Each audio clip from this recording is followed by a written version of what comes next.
Phlebotomy 101, the ins and out on blood draw. When working in pediatrics, you have several draw sites to choose from.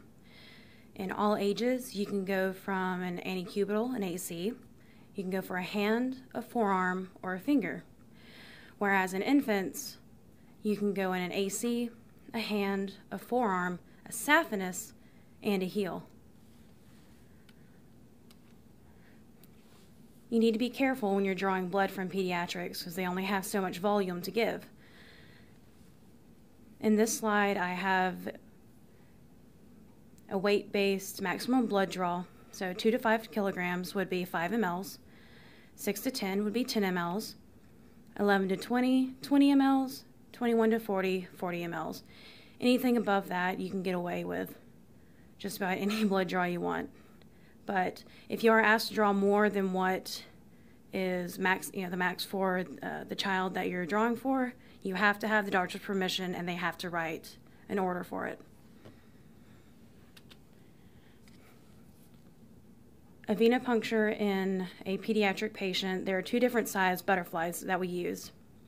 To obtain the best sample, you'll want to use the 23 gauge, which has the light blue butterfly wings.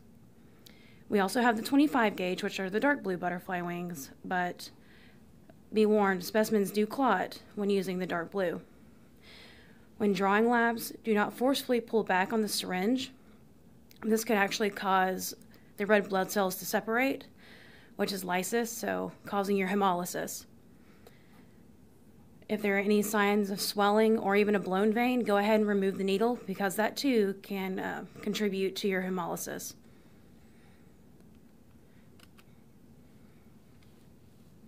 So the order of blood draw for any venous blood draw would be blood cultures, your blue top, so your PT, PTT, fibrinogen, your red top, your green top, which is generally your BMPs and CMPs, your purple for your CBCs, and the gray. We rarely use gray.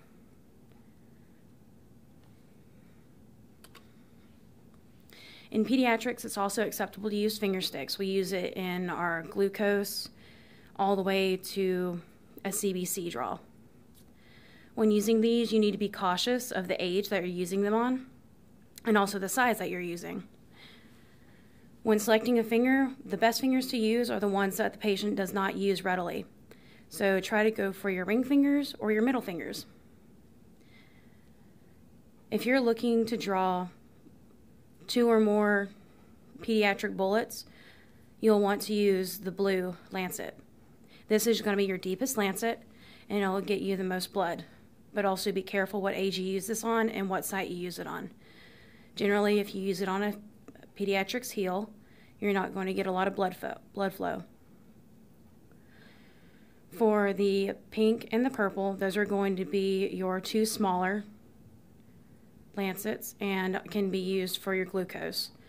Try not to use a blue for a glucose. This does cause unnecessary pain.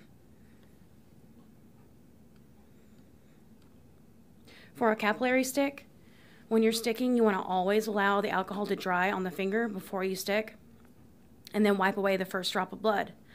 You do this because the interstitial fluid and the blood can mingle, and that can cause clotting in your specimen. When you're going to obtain the sample, especially with CBCs, be sure not to scrape the skin. That too can cause the interstitial fluid to go into your specimen and cause your specimen to clot. Do not vigorously tap your tubes or force the blood down. This can cause hemolysis.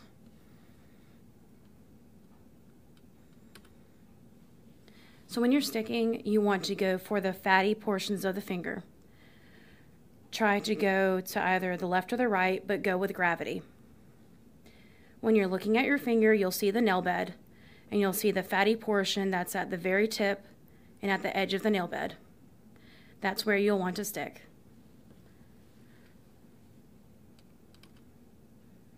There are 2 different size lancets for heel sticks. This is another case that you need to be very cautious on what size you use. The pink lancets are only for toddler use. You cannot use these in newborns or small children. They can actually cause children to bleed an unnecessary amount. For the newborn, you want to use the blue and the pink. It has a 1.0 millimeter depth and a 2.5 width. As you can see, it's substantially smaller than the toddler lancet. For your very small neonates, especially in NICU, you'll probably want to use the white top, which I have not included in this. When selecting a site for your heel stick, you just want to be sure that you go on the sides of the heel. Do not go in the middle. You are going to either hit the bone or just hit an area of the heel that will not bleed. If you go to the sides, we have two fatty parts on both sides of our heels, and again, go with gravity. Right there, you'll have the best blood flow. For a capillary tube order of draw, you'll want to go for purple, green, gray, and then red. The reason we go for purple first is because a capillary stick does not necessarily generate much blood flow, so you'll want to get your CBC, your BNP, any of those specimens quickly. You'll also want to be sure to invert as soon as you have this specimen so it's not sitting while you're getting the other specimens. Blood needed per tube. So for any purple top, unless you're getting a type and cross, you'll want to get between the 250 and the 500 mark. This can be sure to get your CBC, your diff, your retic, anything mentioned. If you do a CBC and a BNP, be sure to get to the 500. Now for the green top, the red top, and the gray top, be sure to get to the third line. You do not have to overly fill these. If you do, in the cap, it's hard to get on. That can also compromise the specimen. For blood culture collection, the aerobic or the silver top is collected first, and the anaerobic, the red top, is second. So for these, you need to be sure that you've cleaned the bottles with an alcohol prep pad only, and make sure it dries before you introduce the blood into the specimen container. You'll want to scrub the venipuncture site with ChloroPrep.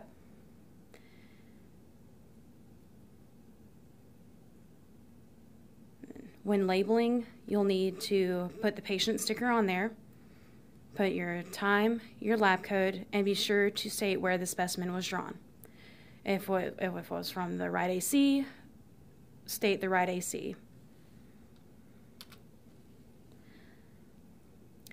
These are some labs that must be drawn venous. Blood cultures are always venous. Any blue top specimen, whether it's PTT, PT, or fibrinogen, needs to be venous. BMPs on diabetic patients, unless otherwise specified by the doctor, do need to be venous, and that's due to the potassium level. Interstitial fluid can skew the potassium level, and this is critical for a diabetic patient. And also type and screens or type and cross. So blood bank collections for patients younger than 4 months of age. For patients who are less than 4 months of age, a blood bank band is not necessary. For these patients, all you have to do is you have to draw a full purple top, and that's going to be your type and RH, your antibody screen, and your Coombs testing. This cannot be shared with your CBC. This has to be a separately drawn 500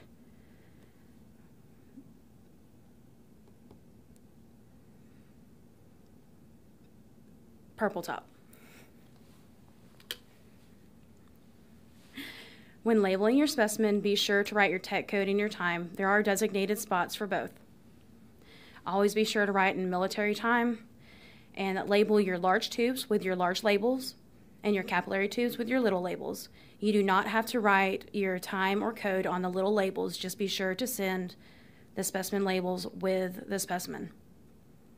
It is never okay to write and circle around the barcode.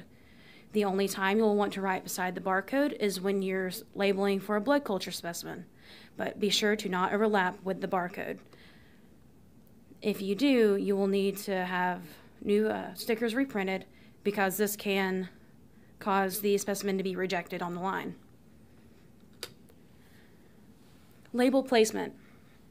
What may seem like a small mistake can actually go a long way. Again, like the blood culture bottles, if they are not labeled correctly, they will get rejected on the line, which means a patient can go an hour, 2 hours, 3 hours max without getting the specimen result that they need. So be sure when you're looking at the tube, turn the top to the left and label your specimen. You don't want to go too low and you don't want to go too high, but just be sure that it's right below the cap. And your numbers are at the top and it's running in a straight line.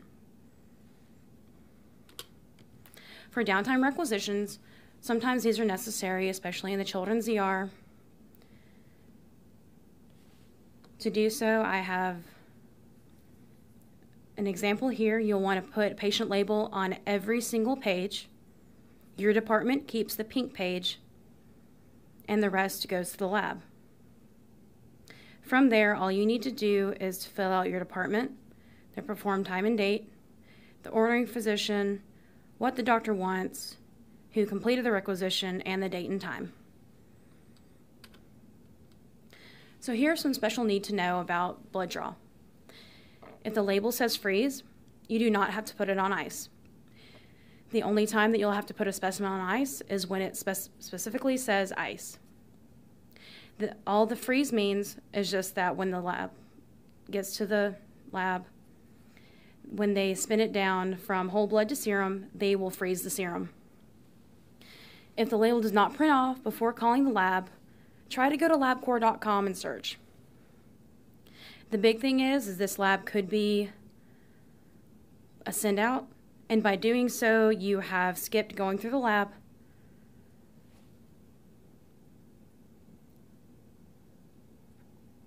and finding a way to solve the problem in your department. For specimen delivery, you always want to be sure that you put the specimen in the designated basket. And always walk cerebral spinal fluid to the lab and tell the front desk processor. If you do not specifically tell the front desk processor that you have dropped off cerebral spinal fluid, it may sit there for a minute and that can delay the results. For the end, I thought I would add a great meme because the lab is an underappreciated department. So, and the award goes to the most appreciated department, goes to the laboratory.